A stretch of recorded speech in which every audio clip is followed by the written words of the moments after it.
Assalamualaikum warahmatullahi wabarakatuh. Pada video kali ini, kita akan kembali melanjutkan pembahasan soal KSM Matematika tahun 2021, tingkat kabupaten atau kota untuk satuan MTS.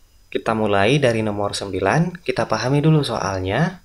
3 lingkaran A, B, dan C, masing-masing berdiameter A cm, dengan A adalah nomor urut surat Al-Jasiyah pada Al-Quran. 3 lingkaran tersebut digambarkan sedemikian hingga bersinggungan seperti pada gambar di samping ini. Jika ABC adalah segitiga siku-siku, maka panjang BD adalah titik-titik sentimeter.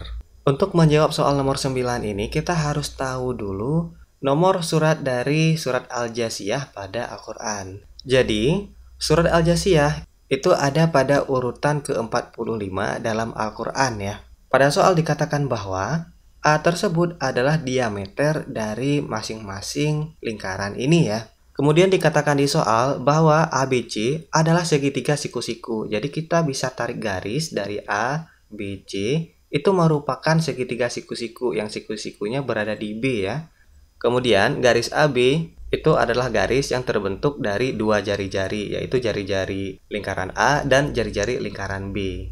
Di mana hubungan jari-jari dengan diameter itu adalah seperti ini ya. Diameter sama dengan 2 kali jari-jari. Sehingga ini kan 2 kali jari-jari nih. Jadi panjang AB bisa kita tulis 45. Kemudian BC pun sama ya. BC juga 45. Kemudian yang ditanyakan pada soal ini adalah panjang garis BD ya. Panjang garis dari B sini ke D ya. Jadi kita tidak bisa langsung menghitung panjang BD. Jadi kita butuh alat bantu. Jadi kita tarik dulu garis bantunya, yaitu ini. Kita tarik garis bantu sehingga terbentuk titik A aksen ya. Kemudian dari titik C kita akan menarik garis bantu sehingga terbentuk garis C aksen ya. Ini kita namai jadi C aksen. Kemudian pada titik ini kita akan menamainya dengan B aksen ya. Kita bisa melihat bahwa panjang garis C aksen ini adalah jari-jari dari lingkaran C ya, di mana jari-jari itu adalah setengah dari diameter, sedangkan diameter itu kan 45 tadi. Maka jari-jarinya adalah 45 dibagi 2 ya. Begitu juga dengan panjang A aksen itu sama, yaitu 45/2. Langkah selanjutnya kita akan menghitung panjang garis AC. Panjang garis AC ini ya. Perlu kita ketahui bahwa jika ada segitiga siku-siku, kita misalkanlah alasnya A, kemudian tingginya A, maka sisi miringnya itu adalah A akar 2. Sehingga kita bisa bawa konsep ini kepada segitiga yang ini. Karena panjang AB 45, kemudian panjang BC juga 45, maka panjang AC kita bisa menulis 45 akar 2 ya. Berdasarkan konsep dari ini. Kemudian panjang AC itu sama juga dengan panjang A aksen C aksen, yaitu mulai dari garis ini sampai ke C aksen. Nah setelah itu kita akan menghitung nilai AB aksen. AB aksen itu kan setengah dari panjang AC ya, sehingga bisa kita tulis seperti ini. Panjang AB aksen itu sama dengan 45. Kita bagi dengan 2 akar 2. Tinggal kita bagi 2 saja yang AC tadi. Setelah ini, kita akan perhatikan segitiga yang sebelah kiri ini, yaitu segitiga AB aksen B. Kita gambar ulang ya di sini. Panjang AB itu kan 45, sedangkan panjang AB aksen itu 45/2 akar 2. Nah, karena segitiga ini adalah segitiga siku-siku yang siku-sikunya di B aksen, maka kita bisa menghitung nilai BB aksen menggunakan teorema Pitagoras ya. BB aksen sama dengan akar dari AB yaitu 45 dikuadratkan dikurang AB aksen kuadrat yaitu 45/2 akar 2 dikuadratkan. Setelah itu kita akan mengkuadratkan yang ada di dalam kurung ini dulu biar lebih paham ya. 45 kita kuadratkan, kemudian 2 yang penyebut ini kita kuadratkan juga sehingga 2 pangkat 2 itu hasilnya 4 ya. Kemudian akar 2 juga kita kuadratkan sehingga hasilnya 2. Kemudian 2 dengan 4 ini kita bisa operasikan ya, yaitu sama-sama kita bagi 2. 2 bagi 2 itu kan 1, 4 dibagi 2 itu hasilnya 2 sehingga penyebutnya menjadi 2. Kemudian setelah kita akarkan itu akan menghasilkan 45 per akar 2.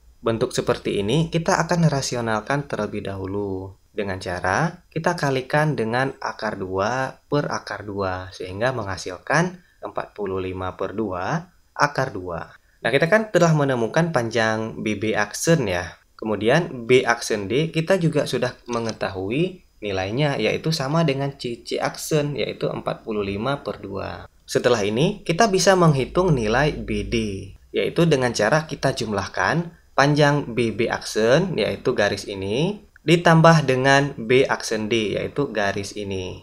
Sehingga terbentuklah garis BD. BB aksen kita sudah mencarinya tadi, yaitu 45/2 akar 2. Kemudian kita tambah dengan B aksen D. B aksen D ini itu kan panjangnya sama dengan jari-jari ya, sehingga B aksen D itu sama dengan 45/2. Kemudian kita bisa melihat bahwa di sini ada 45/2, di sebelah sini juga ada 45/2. Jadi kita keluarkan 45/2-nya sehingga membentuk 45/2 dikali akar 2 ditambah 1. Sehingga jawaban dari nomor 9 yaitu panjang BD adalah 45/2 dikali akar 2 ditambah 1, yaitu jawabannya yang C. Kita lanjut ke soal berikutnya. Soal nomor 10, kita pahami dulu soalnya sama-sama. Pada tahun 2020, MTS Ar-Rahman memiliki total 1.200 siswa. Pada tahun 2021, terdapat 320 siswa baru, kemudian A% siswa yang pindah, dan B% siswa yang lulus. Dengan A% adalah besaran zakat pertanian jika diairi dengan air irigasi dan mencapai nisabnya. Dan B% adalah besaran zakat rikas. Total siswa pada tahun 2021 adalah titik-titik siswa. Nah, untuk menjawab soal ini, kita tulis dulu apa yang diketahui di soal. Yang pertama diketahui bahwa pada tahun 2020, MTS Ar-Rahman memiliki total 1.200 siswa. Maka kita tulis tahun 2020 sama dengan 1.200 siswa. Kemudian, yang terjadi pada tahun 2021, itu yang pertama sekali ada penambahan siswa masuk sebanyak 320 siswa. Kemudian, ada siswa pindah sebanyak A% katanya. Kemudian ada lagi B% siswa yang lulus. Maka kita tulis siswa yang lulus B%. Kemudian diketahui lagi bahwa A% ini adalah besaran zakat pertanian yang diairi irigasi. Nah, di sini siswa harus tahu berapa besaran zakat pertanian yang diairi irigasi, yaitu sebanyak 5% ya. Kemudian diketahui lagi bahwa B% adalah besaran zakat rikas. Zakat rikas itu sendiri adalah barang temuan ya. Jadi siswa sekalian harus tahu besaran zakat barang temuan itu berapa, yaitu 20% ya. Nah, kemudian dari sini kita bisa tahu bahwa A% itu adalah 5%. Sehingga untuk mencari berapa jumlah siswa yang pindah dari total siswa keseluruhan itu kita bisa menggunakan cara seperti ini ya. Yaitu 5% atau 5/100 kita kali dengan keseluruhan siswa yaitu 1.200. Nolnya bisa kita coret ya, 02 di atas, 02 di bawah. Kemudian 5 dikali 12 itu hasilnya 60 siswa. Kemudian siswa yang lulus yaitu B%. B% adalah 20% ya. Maka kita bisa menghitung berapa siswa yang lulus dari total siswa keseluruhan dengan cara yang sama seperti siswa pindah tadi. Yaitu 20% atau 20/100 dikali 1.200. Maka kita akan mendapatkan hasilnya yaitu 240 siswa. Setelah kita mengetahui ini semua, barulah kita bisa menghitung total siswa pada tahun 2021, yaitu dengan cara seperti ini. Siswa di tahun 2021 adalah sama dengan 1.200, yaitu yang pertama total siswa keseluruhan. Kita tambah dengan siswa masuk tadi 320, kemudian kita kurang dengan siswa pindah. Kemudian kita kurang lagi dengan siswa yang lulus karena dia tidak berada lagi di sekolah. Maka kita dapat hasilnya 1.220. Maka jawaban yang tepat untuk soal nomor 10 ini adalah C, 1.220 siswa. Bagaimana siswa sekalian? Apakah paham dengan pembahasan kita pada video kali ini? Jika belum paham, bisa diputar lagi video ini. Jika sudah paham, kita akan melanjutkannya lagi pada video yang akan datang. Baiklah, hanya sampai di sini video kali ini. Saya akhiri. Assalamualaikum warahmatullahi wabarakatuh.